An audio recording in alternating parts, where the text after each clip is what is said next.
On sait qu'il est mort de mort naturelle, on sait qu'il est mort au combat, ou on sait qu'il est mort en fouillant le combat. Oh, bon. Ah oui. Ah oui. Alors ici, il qui a l'épée à la main et blessé, il est mort au combat. Et on sait qu'il était un chevalier vaillant parce que sous les pieds, il y a des dragons. Référence à Saint-Michel qui terrasse le dragon. Donc il est puissant, il a terrassé son propre dragon. Et il y a quelque chose on verra le texte après, c'est qu'il a une petite fleur au-dessus sur son aume.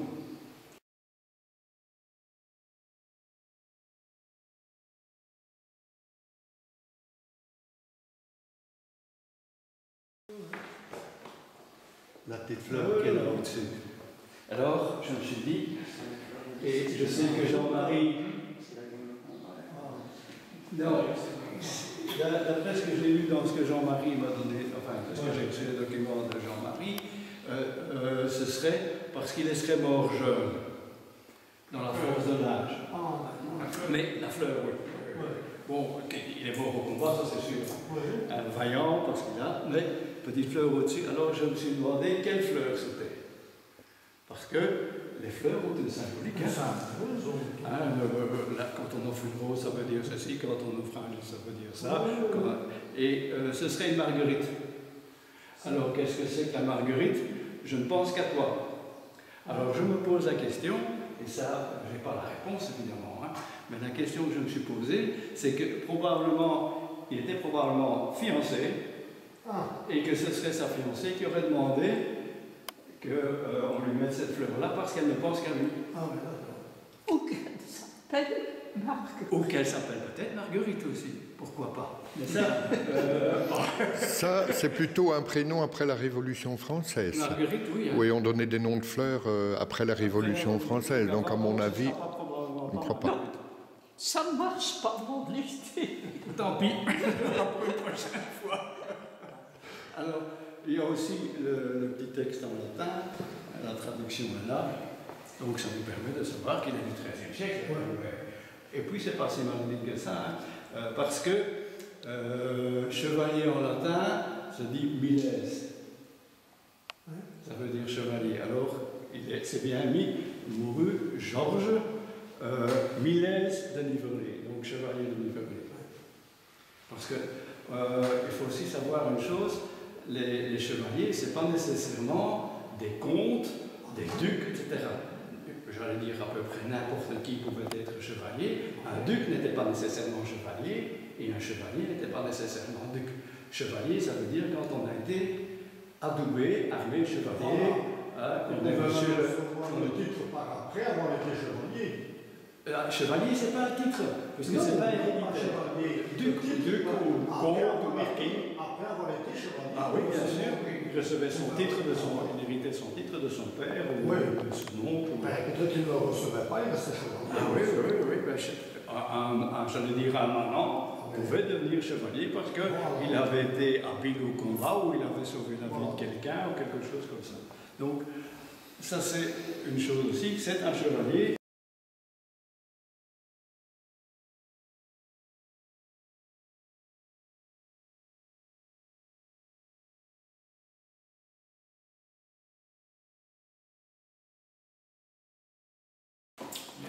Il y a quelque chose à ajouter? Non, je veux simplement donc que c'est une des plus vieilles. C'est une pierre tombale, ça oui. C'est une des plus vieilles pierres tombales belges, enfin qu'on trouve en Belgique, Oui.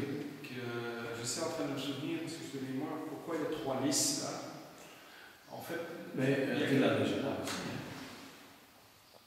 Il est salué du combat, Hélice. C'était le droit de porter. Il a dit c'est parce que Le roi lys, c'était en fait une faveur royale qu'il a eue. Le combat. Je ne sais plus où, parce que c'est quand il était aux croisades, c'est parti aux croisades. mais les Je ne sais pas. les fleurs de lys, C'est très dépassé. parce que il n'est pas le seul à voir les fleurs de lys. Et les fleurs de lys, les 3 fleurs de lys, ce n'est pas nécessairement dit de France. 3 fleurs de lys, au départ, le blason de France, c'est plusieurs fleurs de lys. Il n'y en a pas que 3, c'est seulement après qu'ils ont ramené les 3 fleurs de lys, ça je sais. À l'époque là, de France, c'était un semis de lys. Comme le drapeau de Bretagne, par exemple, où c'était un semis, mais c'était ça, ce style-là. Par contre, il pouvait y avoir des couleurs de lys différentes de celui de France. Et ça pouvait les différencier aussi. Mais ici, évidemment, on ne peut pas savoir quelle couleur c'est. Alors ici, c'est celui-là il y en a un qui m'amuse, c'est celui qui est là. Regardez, celui qui est là-bas. Regardez par là. Essayez de savoir ce que c'est. C'est amusant. Regarde un peu celui-là, hein, celui qui est dans le fond là.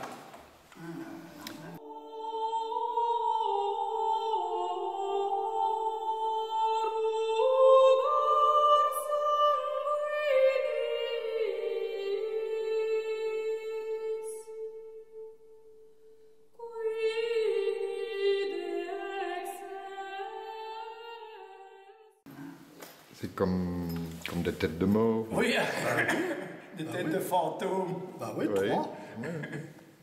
Oui, mais ça représente quelque chose, mais je ne sais plus quoi. C'est des peignes. Des peignes. Peignes. Les peignes qu'on utilisait pour peigner les moutons avant de Voilà, les c'est ça. tondre. C'est ça. Oui. C'est pour ça qu'il y a ces dents et il y a les 2 trous pour qu'on puisse mettre ses doigts dedans. C'est ça, pour peigner oui, les en moutons effet, avant de là. les tondre. Celui-là, j'ai regardé pour essayer de voir, j'aimerais en faire un dessin. Quel type de fleur c'est? J'ai pas trouvé. Il faut passer un calque avec un fusain dessus. Avec un fusain, mais bon, il n'y a qu'un quart d'heure que je suis ici, je Ouais. les ai découverts en même temps que vous à peu près. Et donc, ça se décrit comme étant d'une couleur de fond, je ne sais pas laquelle, plus 3 peignes. 3 peignes. Et ici, c'est un Comme un V inversé. C'est un chevron rehaussé, parce que normalement le chevron... Il n'est pas c'est creusé. ça, hein. Oui. Le chevron, normalement, il va que jusqu'au milieu du blason. Ici, il va plus haut, jusqu'à la pointe, donc il est rehaussé, il est plus haut. Et pourquoi l'ont-ils fait? Probablement pour pouvoir bien installer les 3 fleurs qui sont dedans. Ça le détaille mieux, le fait qu'il a été juste au-dessus. Mais vous avez des blasons où il n'y a que le chevron, mais rehaussé. Pourquoi? Parce que probablement pour différencier ou parce qu'ils voulaient peut-être montrer ce qu'il faut pour monter. Et alors là, celui-là, c'est le même que celui de Georges, hein, en 3 fleurs de lys, moins ancien. Alors, il y en a encore un là, et puis le dernier, vous allez voir quelque chose de différent. On était à terre, on est resté belle. Hein. Oui, mais on ne marche pas ici. Hein. Oui, ça aussi, on marche quand même plus qu'au mur, elle est moins abîmée que celle au mur. Alors, celui de gauche. À moins qu'on aurait déjà retaillé. Alors, vous avez vu la différence par rapport à ceux qui sont là? Ils sont en forme d'écu, ici ils sont ovales. Ouais. Ovale 18e. À partir du milieu du 17e, on commence à faire des blasons ovales. Normalement, le blason ovale est réservé aux femmes. Mais c'est bien les hommes, hein, c'est le seigneur Pierre Renard. Donc c'est bien alors, c'est bien des blasons d'hommes. 2 d'ailleurs. Hein. Lambert Joseph Renard. Oui, il y a le prénom Anne, c'est un prénom masculin hein, à cette époque-là. Oui. Non, les deux. Oui, les deux. Oui. Anne, c'est vrai. Merci. Je savais que je pouvais compter sur lui. Alors, celui de gauche, il est à 3. Je ne sais pas si ce sont des merlettes ou des canettes. Alors, merlettes et canettes se ressemblent fort. Ce sont des oiseaux qui n'ont pas les pattes. Pour ça, on dit merlette ou canette. Donc, il n'y a pas de pattes. Et il y en a même qui n'ont pas de bec. Alors, c'est pour ça que j'opterais plutôt pour canette que merlette. Et en chef, donc au-dessus, un croissant. Et alors, ça, c'est 3. Quoi? Comment on appelle ça? Ah ben, j'ai déjà oublié le nom. Les chevrons. Chevrons. Comme l'essence du même nom. Hein? Ah oui, d'ailleurs, d'ailleurs, leur symbole, c'est un chevron, hein. 2 chevrons, je ne sais plus. s'il te plaît.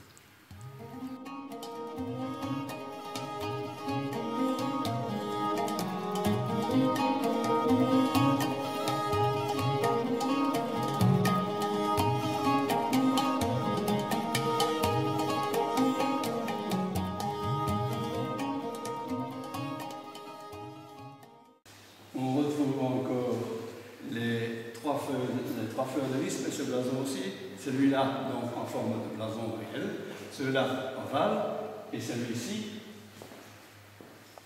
en losange. Alors losange, ça a aussi une signification différente. En losange, ça veut dire que c'est une demoiselle. Et si on lit, alors ici repose noble et vertueuse damoiselle. Marie de Niverlé. Et là, les choses autour les palmes. Et toujours les 3 fleurs de lys.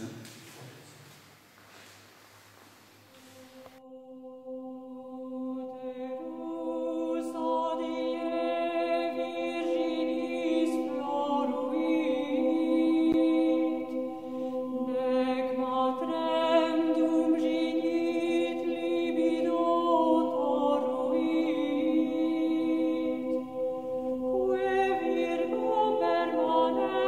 virum amor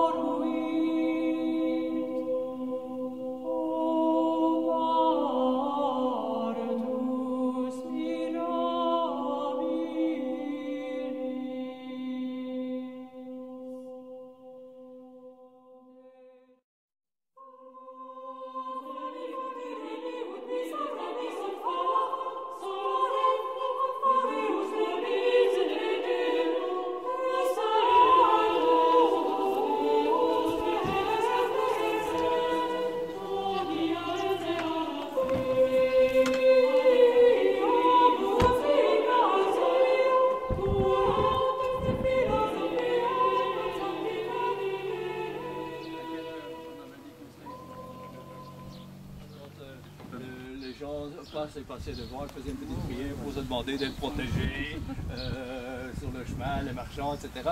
Et c'était aussi un ermitage, donc il y avait un ermite ici qui lui s'occupait de la chapelle. Alors, qu'est-ce que je pourrais rajouter? Qu'est-ce que c'est qu'un ermite?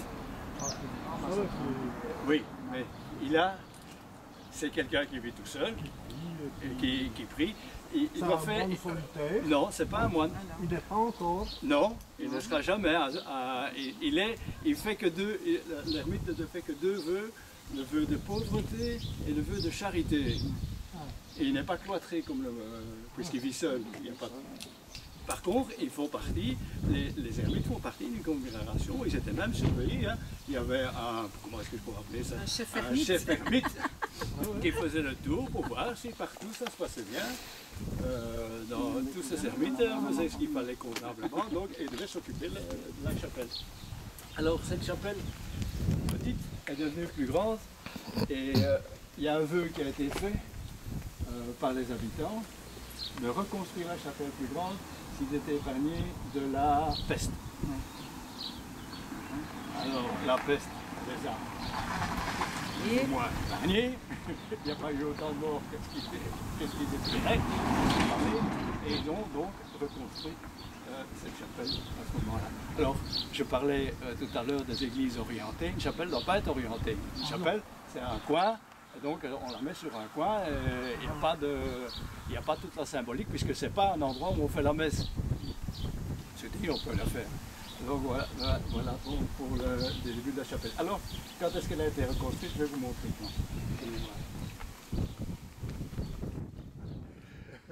Oui, il y a un texte.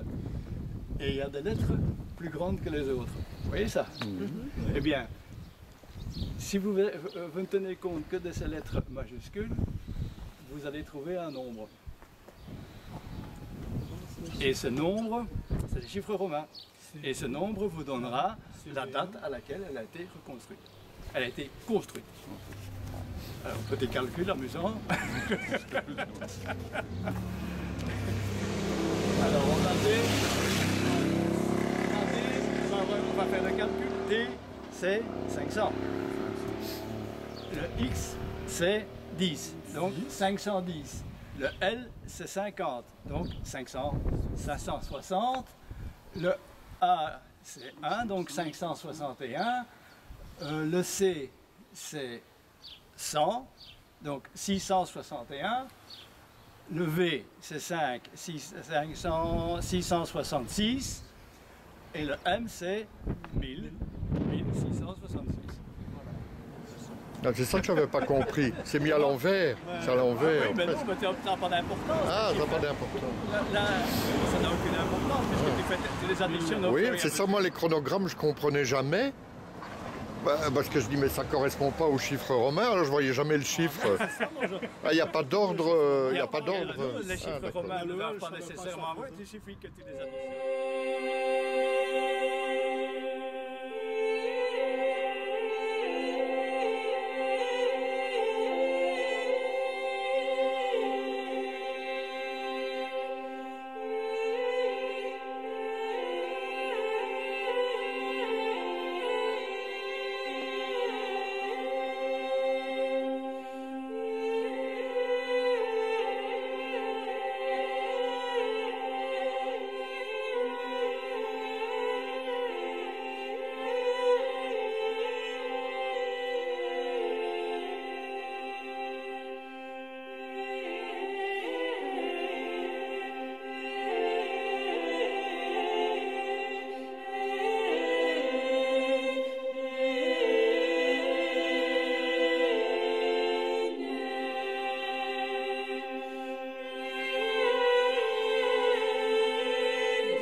nombreuses années, et principalement par rapport avec un groupe de bénévoles, en fait, de gens dont on a l'animatrice, donc en fait qui ont fait toute une série d'activités pour avoir des rentrées financières qui ont permis de restaurer entièrement cette immeuble qui est quasiment remise à neuf, je voulais le dire. Mais il se trouve toujours quelque chose à changer, à renouveler, à réparer, pas de problème. Mais là je crois que maintenant on va presque arriver presque au bout. Quand même prévoir pour la journée. C'est ça.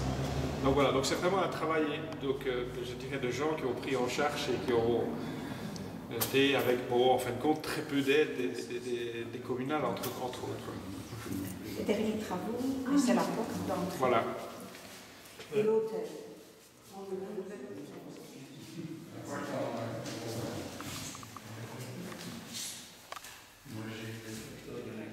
La caractéristique de cette chapelle, je dirais, c'est une chapelle de rémission, de répit. Alors, qu'est-ce que c'est que le répit? Eh bien, jusqu'au XVIIIe siècle, les enfants morts-nés ne pouvaient pas être enterrés s'ils n'avaient pas été baptisés. Donc, qu'est-ce qu'on faisait? On amenait l'enfant et on le déposait sur l'autel en espérant l'intervention de la Vierge, puisque c'est une petite chapelle dédiée à la Vierge de la Sainte Croix. Notre-Dame de la Croix. Voilà, dans la Croix. Ah, tiens, en pensant à la Croix, je pense à quelque chose. La dédicace a été faite en 1696, donc 3 ans après la Constitution. Et elle a été dédiée à l'invention de la Sainte Croix. Invention, je dis, vous savez, ça n'existe pas, donc on l'a inventé. Pas exactement ça. L'invention de quelque chose, c'est quand on retrouve une relique d'un saint. Ici, on a retrouvé, pendant les croisades, on a retrouvé la vraie croix, soi-disant. J'y étais pas, j'en suis pas sûr. Mais il est vrai que cette croix a suivi toutes les croisades pendant pas mal d'années et elle a été perdue à la bataille de... Je ne sais plus laquelle c'est. Moi non plus. Je ne sais plus. J'étais pas là non plus. Oui, voilà. Et donc les croisés se battaient contre les musulmans et ils ont remarqué qu'ils allaient perdre la bataille. Donc ils ont eu peur que la croix ne soit prise par les musulmans, ce qu'ils ont fait Hattin, la bataille de Hattin. C'est vrai que ça me va bien. Et ils ont cru que les musulmans allaient reprendre la croix, donc ils l'ont enterrée. Et puis ils ont évidemment perdu la bataille, et puis ils sont revenus après pour essayer de retrouver l'endroit où ils l'avaient enterrée. Ils n'ont pas retrouvé. Donc, ce qui veut dire que la plupart des morceaux, des reliques de la vraie croix, 9 fois sur 10, elles sont fausses. Parce qu'on n'a plus. Et je ne sais pas plus si celle croix qu'ils ont enterrée était la croix, la vraie croix sur laquelle le Christ aurait été tué, aurait été crucifié quelques 1000 ans auparavant. Enfin bon, ça c'était pour l'histoire de la dédicace de la vraie croix en 1696. Alors, donc, une chapelle qui sert de répit. Donc, on amène les enfants nés qui on dépose sur l'autel, on prie la Vierge, parce que la Vierge est maman, en espérant qu'elle fasse quelque chose. Et on regarde l'enfant et on attend qu'il fasse un mouvement. Ça peut être bouger les lèvres, ouvrir ou fermer un œil, bouger un bras, bouger une jambe, n'importe quoi qui donne l'impression que l'enfant renaît. Et vite on baptise, et il peut être enterré.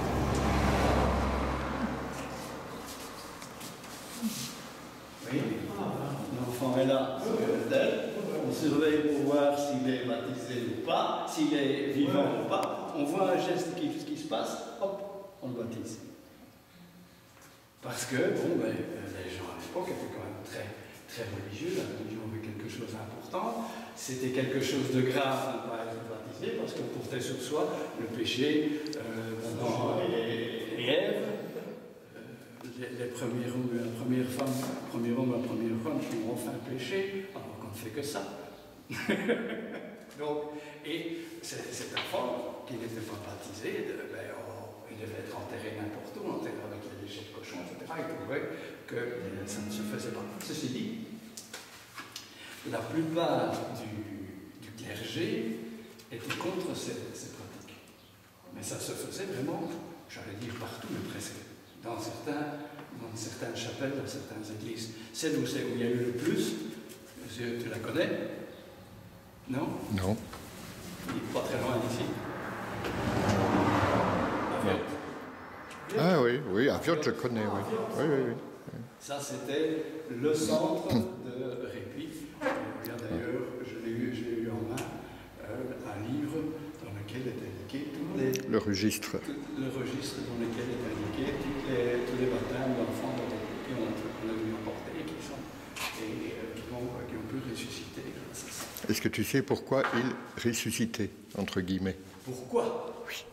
Tu sais, non, c'est tout simplement parce qu'on dépose le corps sur une pierre froide. Et alors il y a une réaction physiologique. Il y a d'autres choses qui font que, je dirais, il y a quelque chose qui est là, il y a peut-être... déjà un début de décomposition. Un début de décomposition, des trucs comme ça, qui fait que l'enfant bouge. Il y a un tas de raisons. Il n'y avait pas de médecin, donc il ne pouvait pas vérifier. L'enfant est mort, on le met quelque part, il bouge pour quelque raison que ce soit. Sur le cercueil, même dans le cercueil, on bouge tout en rétrécissant le séchage. Ah oui, c'est ça. Donc, c'est vraiment quelque chose qui est, jusqu'à une certaine époque, était vraiment quelque chose d'important. C'est répit, ces chapelles et ces églises de répit.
À trouver sur un prisonnier. À trouver sur un prisonnier décédé. Probablement un prisonnier, je ne sais pas très bien, polonais ou russe. Mais je ne sais pas très bien. Je n'avais pas su l'identifier.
si vous lisez, vous verrez qu'il y a un texte qui a été enlevé, une partie.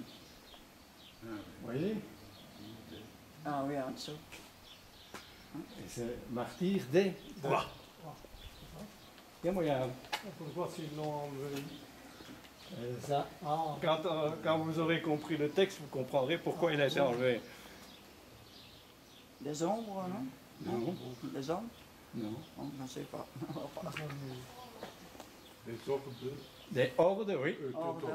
Voilà, vous voyez qu'on s'est y arrivé. Hein? Horde de Teutones. Et quand les Allemands sont revenus en 40, ils ont vu ça et ils ont dit oh là, on n'aime pas ça, donc toc, toc, toc, toc, Ah, toc, ça toc, te toc. c'est eux fait qui ont ça. fait ça.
veut que l'Empire romain reprenne le jeu, donc il ne veut pas les chrétiens. Donc, et probablement qu'elle faisait partie, je raccourcis, hein, probablement qu'elle faisait partie de l'entourage de l'empereur. Alors l'empereur apprend qu'elle est chrétienne, donc il a fait appeler, il a demandé qu'elle jure, elle refuse, et on la met en prison. Et pour corser le tout, on la met en prison avec une ours. Comme il ne se passe rien, ils rajoutent un petit peu, ils mettent le feu à la prison, en espérant que l'ours tue la fille. Et voilà. Ce qui arrive, c'est que l'ours s'échappe. Donc la jeune fille revient devant l'empereur, elle ne veut toujours pas abjurer, et qu'est-ce qui lui arrive? Eh bien, elle est décapitée. Donc voilà l'histoire. Maintenant, une ours. Rappelle-toi. Ouais. Pourquoi une ours? J'ai trouvé quelque chose. Ça, c'est pour lui. On se connaît bien.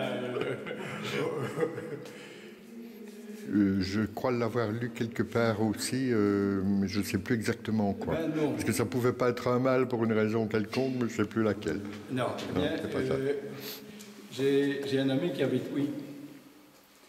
Non, pas oui, Andenne. Ouais. Andenne, c'est la cité des... Ah oui, il y a un ours là-bas. Il y a un ours qui a été tué par un personnage célèbre, je ne sais plus lequel. Oui. Ouais. Il y a une fontaine. Mais Oui. il y a aussi une fontaine de l'ours. Oui, exactement. Oui. Alors, les ours, c'était le surnom des druidesses. Ah, ça j'ignorais. Voilà. Alors, quel est le rapport entre une druidesse, symbolisée par l'ours, et la religion chrétienne, symbolisée par Voilà, la oui. colombe? Oui. Est-ce que c'est... C'est la chrétienté contre les cultes locaux Voilà. ancestraux, on va dire comme ça. Oui, voilà. Ah, Ça, c'est ça le symbole. Eh bien, bravo, voilà. C'est une idée. J'ai bien fait de venir à Tu Saul. vois. Il a appris quelque chose. Mais il n'y a pas longtemps que j'ai fait le le sais. rapprochement. Mais c'est vrai que je me suis posé la question en passant en Andenne. Je dis, tiens, c'est la même chose qu'à Soulm avec l'ours. Ah oui. Ah, voilà. Voilà. Il y a celle-là, et alors il y a celle-ci. Ça c'est avec je suis le berger, etc.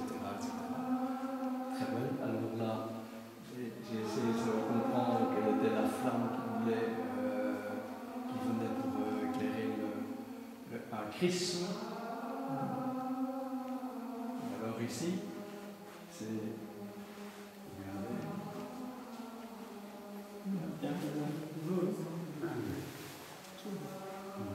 Dans les archives, on parle de l'achat des anciennes chasubles. Hein. Oui, oui. Regarde Faudrait peut-être que je regarde. Quelle qualité de travail. Les couleurs avaient un rapport. Maintenant, il n'y a plus que Obligatoirement. Ils peuvent rester en blanc du moment où ils ont changé de Parce que j'ai regardé, c'est... ben, souvent, les attaches étaient Un peu à la romaine. Oui. J'ai trouvé, mais quand on voit le travail. ben, c'était du travail de sœur, ça. Ah oui, hein, mais c'est du beau boulot quand même. Ah, non, mais je veux dire, le temps qu'on passe là, c'est un travail. C'est des matières qui sont... C'est des matières nobles. Oui, c'est pas n'importe quoi. Hein. Ma femme dit que si on le sortait pour une fois. Ah, c'est une bonne idée parce que je ne les avais jamais vus. Ah bon? Mais je vais t'avouer que si, moi, quand je sors des trucs, évidemment. les choses, les hommes sont là-dedans aussi, alors, mais vraiment les regarder.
Ressemble à un fût de colonne, un pied de colonne qui a été... Non, pour... Ah oui, peut-être... C'est possible. Et les plantes, si elles sont en dessous, elles sont comme Moi, je l'avais plutôt vu comme un pied de colonne. Plutôt, oui, parce qu'un sommet de colonne, les feuilles seraient plus longues. Si tu veux, la partie dessin serait plus importante. Entre la colonne et la partie que voilà, c'est ça. Ce serait plus important parce que tu le vois d'en dessous. Oui. Comme si c'était un... Mais... C'est comme si c'était un pied qui a été coupé là. Oui, exactement. Donc, exactement. Comme si c'était un oui, oui. C'est ça. Moi, je me dis que comme c'est une église qui est quand même pas très haute, il n'était pas nécessaire de faire des feuilles plus importantes pour ça. Parce que moi, les feuilles vers le bas, oui. Tu ne vois jamais ça. Quand c'est vers le bas, ta feuille, ils reproduisent, le sculpteur reproduit la nature. Donc, dans la nature, vous n'avez jamais des feuilles qui descendent. Oui, mais je crois que dans les descriptions que j'avais, on disait que c'était des feuilles d'eau. On appelait ça des feuilles d'eau, comme des feuilles de nénuphar ou quelque chose comme ça. Donc si c'est une feuille d'eau, je ne la vois pas au-dessus d'une colonne, je la vois plutôt au pied. Je ne sais pas. Mais je n'ai jamais rien lu à ce sujet, simplement que c'est un fût qui est rapporté, donc qui n'est pas de la même origine que la cuve. Que la cuve, et que probablement date de l'église primitive. Ou d'une autre église dans la région, je ne sais pas, on ne peut pas savoir. Il n'y a jamais eu de fouilles archéologiques ici, donc il y a peut-être encore des choses à découvrir. Il y a une chose aussi, c'est que la taille de l'église en point de vue surface au sol est restée la même. n'y a pas eu Oui, non. d'agrandissement, de diminution, Non, on ne sait pas. Il faudrait. Oui. Encore les anciennes fondations ici de ce côté-ci. Ou alors encore avant, mais il faudrait faire des fouilles pour le découvrir. On ne sait pas. Mais quand ils ont creusé, ils ont mis le nouveau chauffage dans le sol, là. Quand ils ont creusé, ils s'est précipité pour venir voir si je voyais quelque chose. Malheureusement. Rien de spécial, non. Peut-être un qui s'est fait enterrer parce que ça se faisait, mais non. Ben non. Ben non. Alors, on revient à nos fonds baptismaux. 4. Pourquoi 4?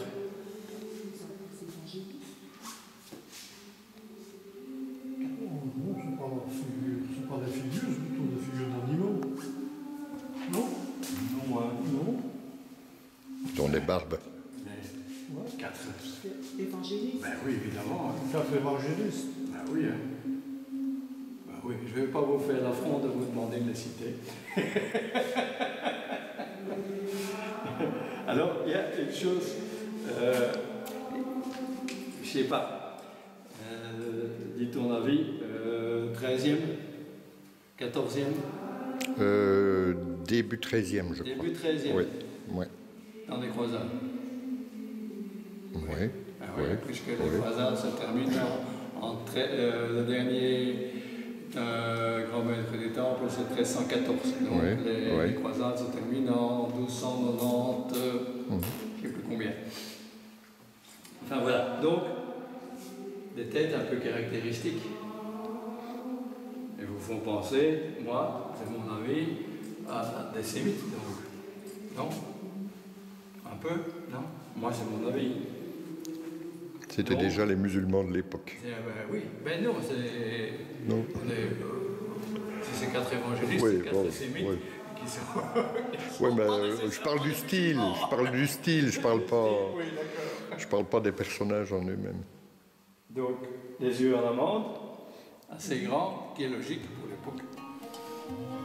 Assez frustre, mais différent de les 4. Ah oui.